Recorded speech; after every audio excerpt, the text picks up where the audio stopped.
आज का जो पैगाम है वो है क्रिसमस सीजन की अजमत।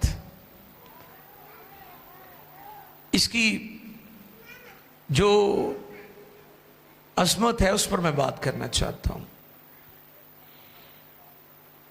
क्रिसमस का ऐलान हुआ, अनाउंसमेंट की गई।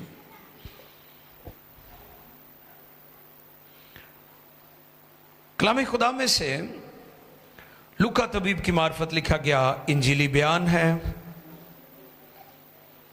दूसरे बाब की 8वीं आयत से लेकर 12वीं आयत मुकद्दसा तक हम पढ़ेंगे।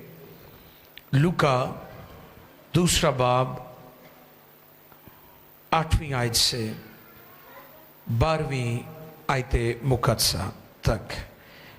The gospel of Luke chapter 2 verse 8 to 12। 8वीं आयत से लेकर 12वीं आयत मुकद्दसा तक हम तिलावत करेंगे। जी, कलाम खुदा में यूँ लिखा है, उसी इलाका में चरवाहे थे जी, जो रात को मैदान में रहकर अपने गल्ला की निगहबानी कर रहे थे और खुदावंद का फरिश्ता उनके पास आ खड़ा हुआ और खुदावंद का जलाल उनके चौगिर्द चमका और वो नहायत डर गए। मगर फरिश्ते ने उनसे कहा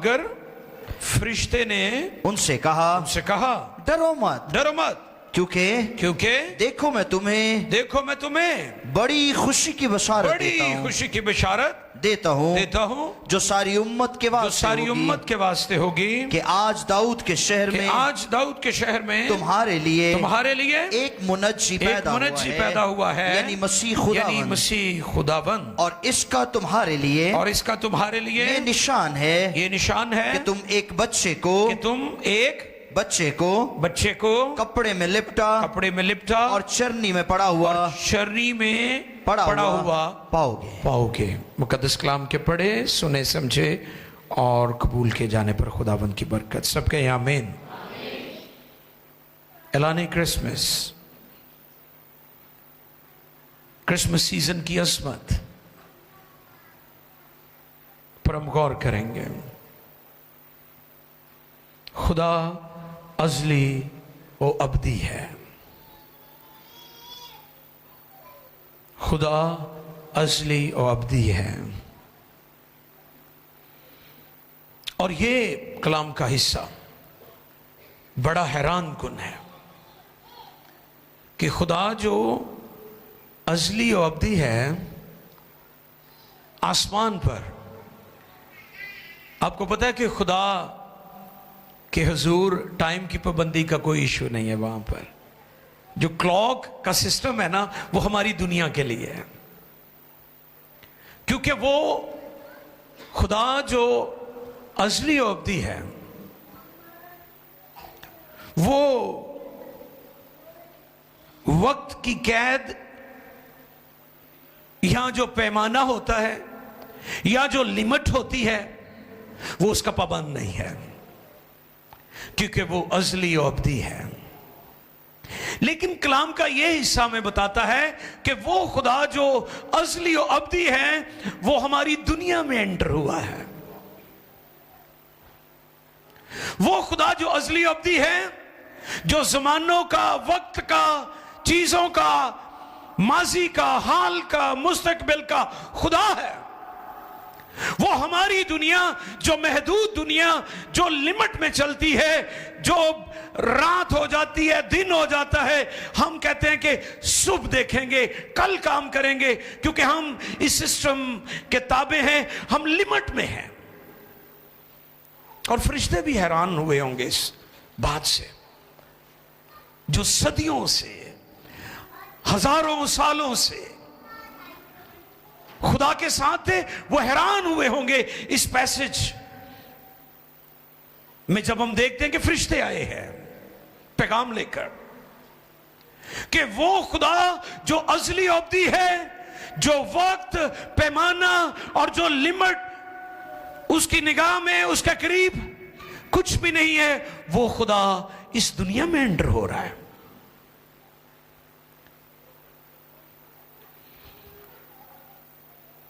मसलन लिखा है जब वो बच्चा 8 दिन का हुआ तो मरियम उसे हैकल में लेकर गई। ये हैरानी की बात है कि वो खुदा जो लामहदूद था वो अब बच्चे की सूरत में जाहिर हुआ और हमारी दुनिया में आ गया। मिशन बहुत बड़ा था ना, इसलिए आया है।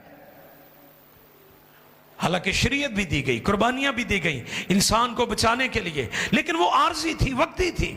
मुआफी मिलती थी, गुनाहों की माफी मिलती थी, खलासी मिलती थी, निजात मिलती थी, लेकिन थोड़े वक्त के लिए, आर्जी। और फिर जब 12 साल की उम्र में वो हैकल में था तो वो वहां पर गुफ्तगू कर रहा था,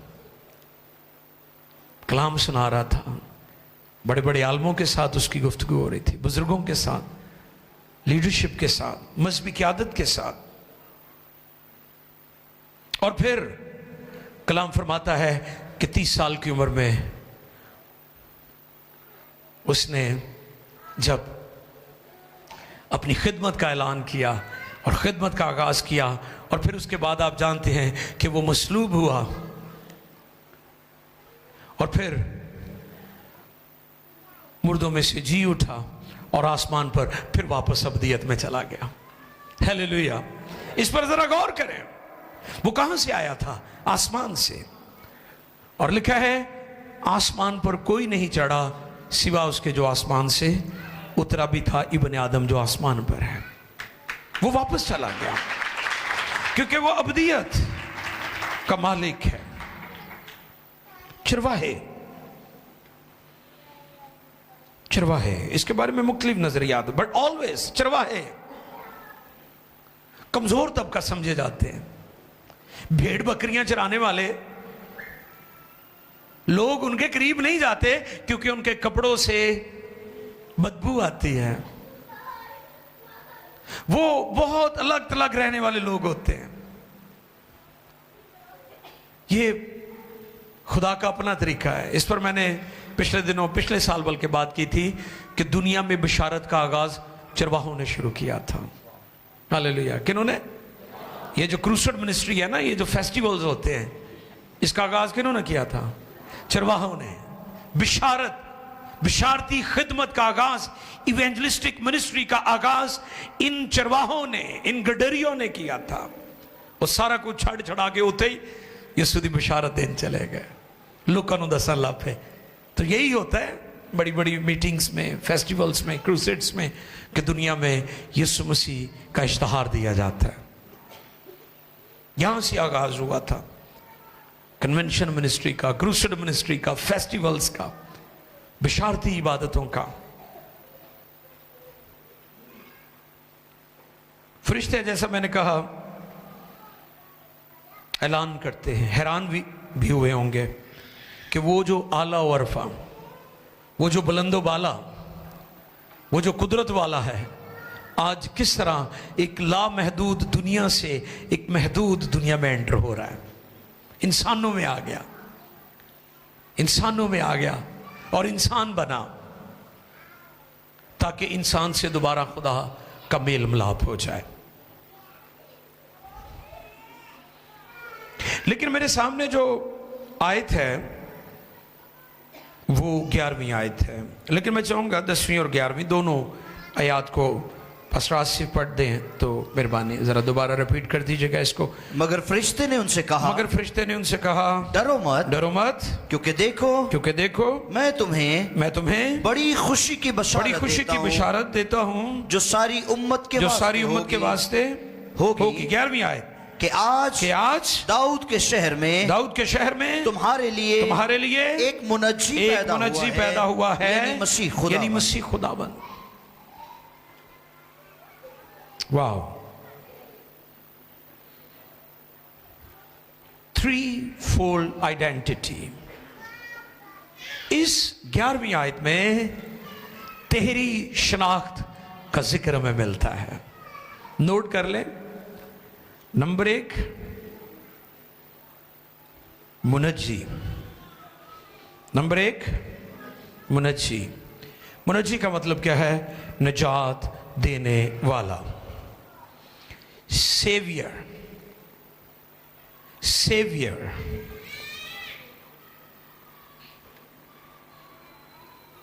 सेवियर यानी बचाने वाला। हालेलुया, यानी बचाने वाला।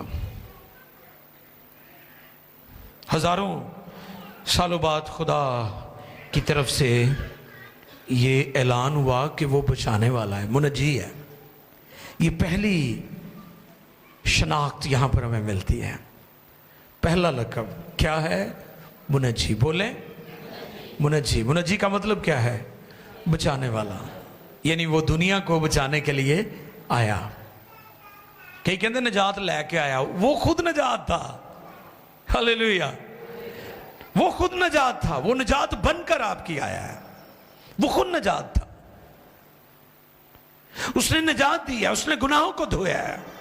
इब्रानियों के खत का मुसन्निफ ये हमें बताता है, वो गुनाहों को धोकर किब्रिया की दाहिनी तरफ जा बैठा। ये काम उसने किया है, इसलिए वो मुनज्जी है, निजात देने वाला। पहला पैगाम जो खुदा के फरिश्ते ने दिया है, वो क्या दिया है? वो बचाने वाला है। इसलिए तो जब उसका यरूशलेम में शाहाना इस्तकबाल हुआ तो नारे क्या लगा रहे थे वो? होशाना। इसका क्या मतलब है? हमें बचा, ए खुदा हमें बचा, हमें निजात दे, हमें छुटकारा दे। वो ये समझ रहे थे कि यीशु मसीह जो रोमन्स हैं, जो लोगों पर जुल्म और ज्यादती करते थे, जो जुआ था, जो लोगों के साथ गुलामों जैसा सलूक होता था, यीशु मसीह वो सेवियर है, उससे हमें बचाएगा। वो ये समझ रहे थे। लेकिन यीशु मसीह जिस मकसद और मिशन के लिए आया था, वो उसे कहीं बढ़कर था। और वो ये था कि वो इंसान जो गुनाह का, इब्लीस का, बदरूहों का गुलाम है, उसे यीशु निजात दे, उसे छुड़ाए और रिहाई दे और मखलसी दे। मुनज्जी यानी निजात देने वाला। पहला पैगाम, पहली शनाख्त, सेवियर इज बोर्न, बचाने वाला पैदा हुआ है। लूका 19वें बाब की 10वीं आयत को अगर आप देखें तो वहां पर खुदा का कलाम हमें क्या बताता है। आइए देखें लूका 19:10। जी पास्टर आसिफ पढ़ने में रहनुमाई फरमाएंगे। छोटे बच्चे पीछे, इन पर जरा ख्याल कीजिएगा। क्योंकि इब्ने आदम खोए हुओं को ढूंढने और नजात देने आया। क्योंकि इब्ने आदम खोए हुओं को ढूंढने और नजात देने आया है। मैंने दुआ में यह बात आपके सामने रखी थी, इब्ने खुदा इब्ने आदम बन गया ताकि इब्ने आदम को इब्ने खुदा बना सके। जितनों ने उसे कबूल किया उन्हें खुदा के फर्जंद बनने का हक बख्शा। Hallelujah, yes. अगर मेरी गल दी तुहानू समझ आवे तो फिर ताली जरूर बजाया करो, जे ना हो फिर चुप्पी रहा करो। फिर खुदा को तौफीक मंगया करो कि खुदावंद समझ दे।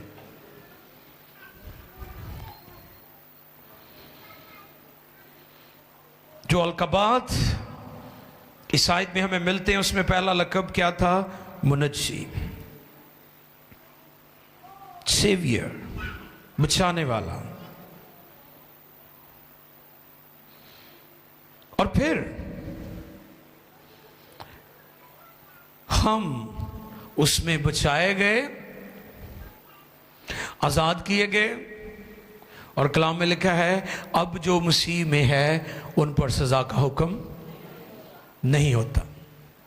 वाह, यानी आप पर सजा का हुक्म नहीं हो सकता, क्योंकि उसने आपकी सजा को सलीब पर अपने ऊपर ले लिया था। एक होते हैं गुनाह और एक होती गुनाहों की सजा। उसने गुनाह भी उठा लिए थे आपके और सजा भी अपने ऊपर उठा ली थी। आपको पता है कि आपकी अदालत यीशु पर हुई है,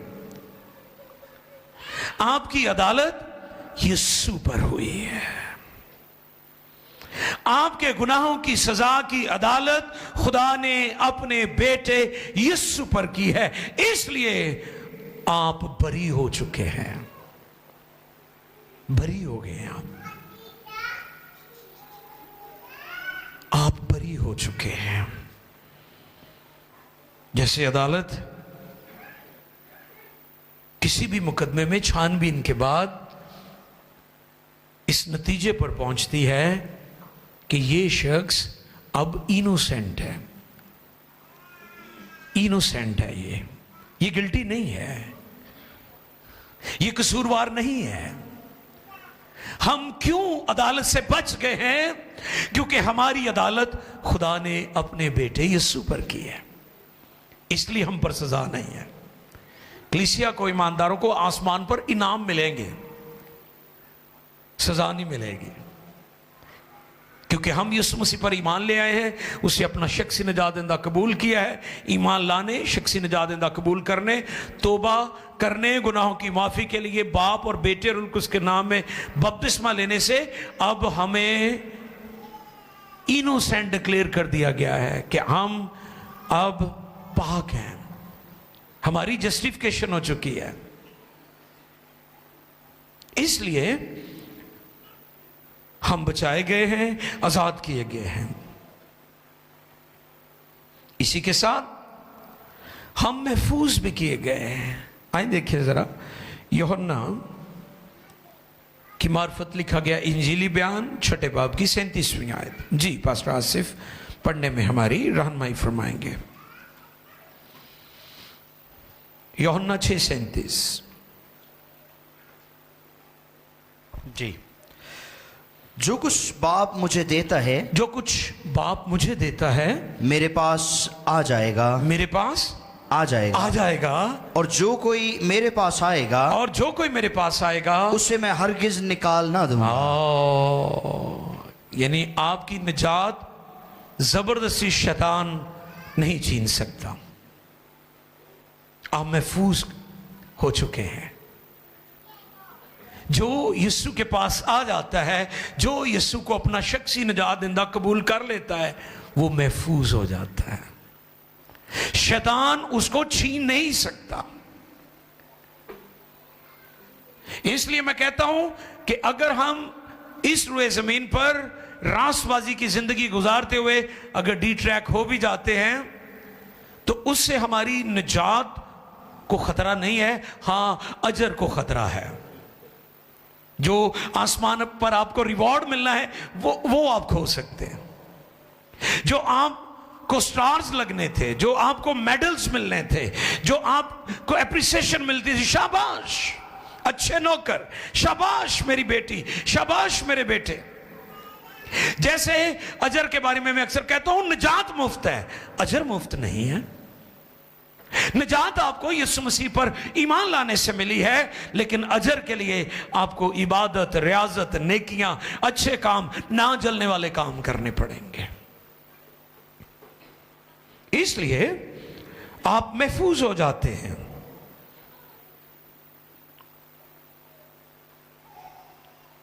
और फिर अगली बात, दूसरा टाइटल, दूसरा लक़ब मसीह है, इनॉइंटेड वन, ममसू, जैसे मसा किया गया है, मसीह। और मैं अक्सर कहता हूं दुनिया में मसीहा बहुत हैं, यीशु मसीह एक ही था। हालेलुया, यीशु मसीह एक ही है। आपने देखा है बहुत सारे लोग, डॉक्टर को भी लोग मसीहा कहते हैं कि नहीं? ताड़ी को मदद कर दे, कोई आपको मुश्किल में से निकाल दे, कर्ज में से निकाल दे, आपकी जगह आपका कर्ज अदा कर दे, कहते जी ये मेरा मसीहा है भाई। वो मसीहा ताड़ा कर्ज ला सकता है, ताड़े गुनाह नहीं माफ कर सकता, लेकिन यीशु मसीह आपके गुनाह माफ करता है। इसलिए मैं कह रहा हूं कि दुनिया में मसीहा तो बहुत हो सकते हैं, लेकिन यीशु मसीह एक ही है, यीशु मसीह एक ही है। दूसरा टाइटल, जैसे मैंने बताया था, थ्री फोल्ड आइडेंटिटी। दूसरा लक़ब क्या है? मसीह। मसीह खुदावन जो बच्चे की सूरत में पैदा हुए, मसाशुदा, ये उसका इल्हामी लक़ब है। ये क्या है? ये उसका इल्हामी लक़ब है, ऊपर से मिला है उसे, इल्हामी लक़ब है। और सरदार काहिन है वो हमारा, सरदार काहिन, वो आसमानी सरदार काहिन है जो इंसान और खुदा बाप के दरमियान में है। सरदार काहिन का काम क्या होता था? लोगों का मामला खुदा के हुजूर पेश करना, खुदा और इंसान के दरमियान खड़े हो जाना।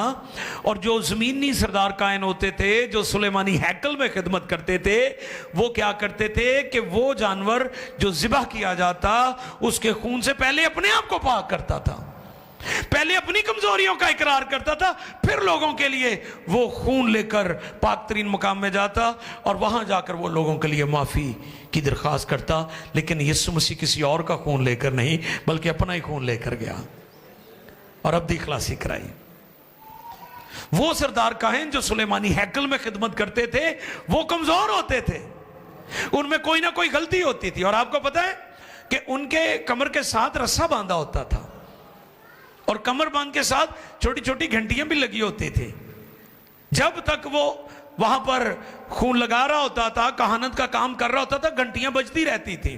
ते जे उस काहिन सरदार काहिन दे विच कोई खराबी हुंदी सी, घंटियां बजनियां, ਇਹਦਾ मतलब भी ਉਹਦਾ ਸਾਹ भी बंद हो गया। इसे मुराद था कि बई ਇਹ खराबी सी ते ਇਹ गया।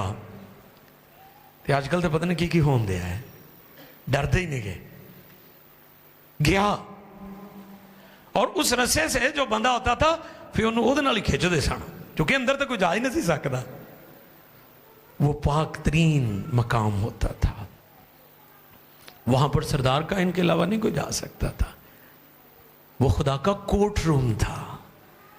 लेकिन इंसान को बचाने के लिए ज़मानों के आखिर में खुदा का बेटा सरदार काहिन मसीह आया और खुदा के कोर्ट रूम में गया। और अब हमें कुर्बानियां देने की ज़रूरत नहीं, क्योंकि उसने अपनी कुर्बानी देकर अब्दी खलासी करा दिया। खुदा का मसीह, मसाशुदा, ये दूसरा टाइटल है उसका। और इसके लिए सरदार काहिन के लिए जो यूनानी लफ्ज है वो है पॉन्टिफेक्स, जिसका मतलब है ब्रिज। अब ब्रिज क्या करता है? नहरों के ऊपर, दरियाओं के ऊपर, रेलवे लाइंस के ऊपर ब्रिज बने होते हैं। एक कोने को, एक कॉर्नर को, एक हिस्से को दूसरे हिस्से से मिला देता है। अब यीशु ने भी यही किया है ना, कि उसने मीडिएटर का, दरमियानी का काम किया कि खुदा और इंसान के दरमियान जो जुदाई थी, जो दूरी थी, उसने अपने लहू से ब्रिज, पुल बनाकर उसे दूर कर दिया। अब खुदा से हमारी मुलाकात हो सकती है, अब खुदा तक हमारी रसाई है, अब खुदा से हम बात कर सकते हैं, हम खुदा से गुफ्तगू कर सकते हैं। यही काम खुदा के बेटे यीशु ने किया है। दूसरा टाइटल क्या है? मसीह। और ये उसका इल्हामी लक़ब है।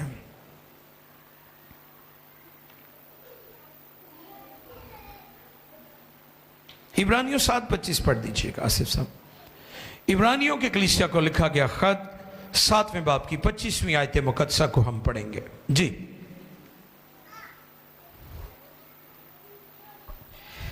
इसीलिए जो उसके वसीला से, हाँ जी, किसके वसीला से? खुदा के पास आते। हाँ, अब ये सुन लें, दुनिया वाले बड़े वसीले लोगों ने बनाए हुए ने, कर हीला ते आप ही वसीला, इस तरह दी कोई गल्लां कुछ लोगों ने बनाई हुई ने। हीला वसीला, हाँ, हीला वसीला। सुनो, इको ही वसीला है और यीशु मसीह है।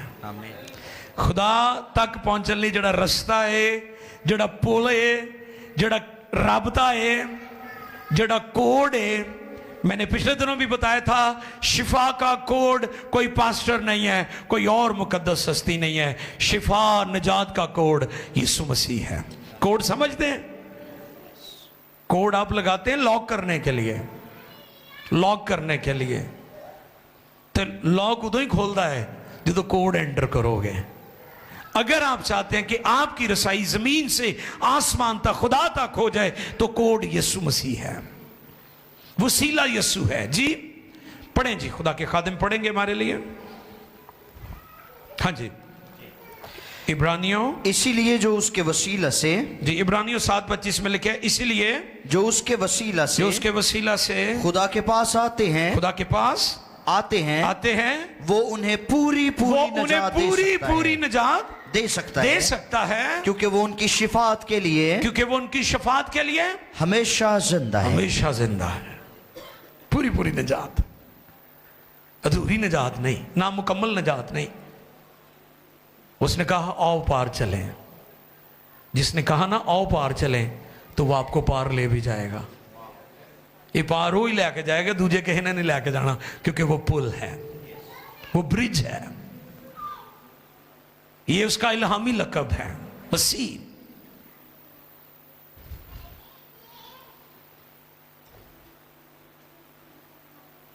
यूहन्ना का पहला खत 2 बाब की पहली आयत। जी सुने गौर से, ये बात बड़ी खास है, जो आखिरी वाला हम इस 2 पॉइंट के ताल्लुक से पढ़ेंगे, उसके बाद हम 3 पॉइंट की तरफ चलेंगे। ऐ मेरे बच्चों, ये बातें मैं तुम्हें इसलिए लिखता हूं कि तुम गुनाह ना करो। हाँ, कई कहते हैं जो ते लिखा कि जी चलो जो गलती हो जावे तो फिर तो खुदा मौजूद है, लेकिन वो कह रहा है कि मैं तुम्हें इसलिए लिखता हूं कि करो ही ना, इस तरफ ना जाओ, खबरदार हो जो, मोहतात हो जो, परहेजगारी की जिंदगी बसर करो। जी दोबारा पढ़िए।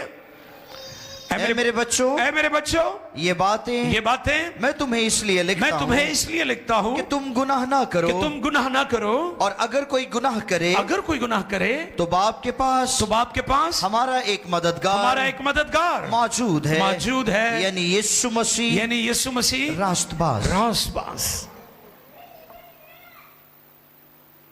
तीसरी बात, तीसरा पॉइंट, तीसरा टाइटल, तीसरा लक़ब जो है वो है खुदावंद।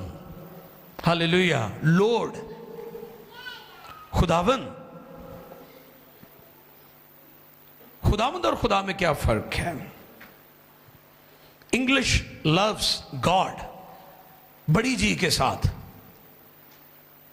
ये बड़ा जरूरी है। आजकल तुहानू पता फेसबुक ते भरमार है ना, आजकल लोगों की वो लिखी जाते जो मर्जी लिखी जान, इसलिए मैंने बोला कि जी बड़ा लिखा करें। अगर छोटा लिखेंगे तो फिर क्या हो जाएगा, फिर मबूद यानी बुत, आइडल, बुत प्रसी की तरफ बात चली जाती है। तो इसलिए लिखते हुए आप बड़े मुतात रहा करें। GOD गॉड, यानी जी बड़ा होना चाहिए। इसका मतलब क्या है? खालिक, क्रिएटर, तख्लीककार, जिसने तख्लीक किया है, खलक किया है, खुदा, जिंदगी का मंबा। और लॉर्ड का मतलब क्या है? मालिक। खुदावंद का मतलब क्या है? मालिक। खुदावंद का मतलब क्या है? मालिक। खुदा का मतलब क्या है? खालिक, जिंदगी देने वाला, खलक करने वाला, क्रिएटर। अब खुदावंद का मतलब मालिक है, यानी उसने कायनात को बनाकर लावारिस नहीं छोड़ा, उसने मालिक भी दुनिया को दिया है। हालेलुया। यानी खुदा जो कायनात का खालिक है, उसने मालिक भी दिया है, और वो मालिक यीशु है। 3 अलकाब मैंने आपकी खिदमत में आज इस पैगाम में बयान किए। पहला मुनज्जी, पहला, दूसरा, तीसरा खुदावंद, तीसरा खुदावंद। खुदाम का मतलब मालिक, यानी सब चीजों का वारिस, मालिक, संभालने वाला।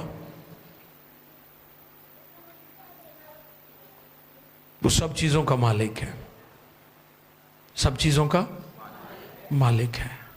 तो आज आपके सामने मैं सवाल रखना चाहता हूं, क्या वो आपका भी मालिक है? यस, अच्छी गल है, लेकिन बहुत ने यस नहीं किया हाले तक। ये तो वाला यस होना है तो फिर यस होना है। मेरी बात समझ रहे? वो सब चीजों का मालिक है। तो सवाल क्या है, क्या वो आपका भी मालिक है? तो यस तो वो कहेंगे ना जिन्होंने जिंदगी उसे दी हुई है, जिन्होंने तौबा की हुई है, जिन्होंने निजात पाई है, जिन्होंने पानी का बपतिस्मा लिया है, जो नए सिरे से पैदा हो चुके हैं, वो यस कह सकते हैं। जिन्होंने अभी तक अपनी जिंदगी उसे नहीं दी, उसके कलाम के मुताबिक निजात का तजुर्बा नहीं है, वो कभी यस नहीं कह सकते, क्योंकि उन्होंने उसे अपना मालिक माना ही नहीं है। खुदा खालिक है और बेटा मालिक है, और उसी में हम भी हम मेरास हो गए। उसने हमें भी शामिल कर लिया। क्रिसमस का सीजन बड़ी अजमत वाला सीजन है, और इस पर पहले भी मैं बता चुका हूं कि क्रिसमस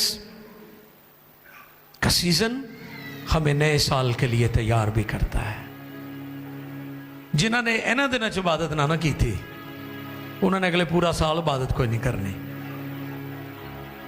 जेडे इन्होंने दिनों च ना चर्च आए तो कल्ले सिर्फ 25 दिसंबर वाले दिन आ गए, तो अगला साल भी इवें ही उन्होंने गैर हाज़रियां रहनियां ने। तो इसलिए वो मालिक है, आओ उसे अपना खुदावंद और मालिक कबूल करें, उसे यस कहें।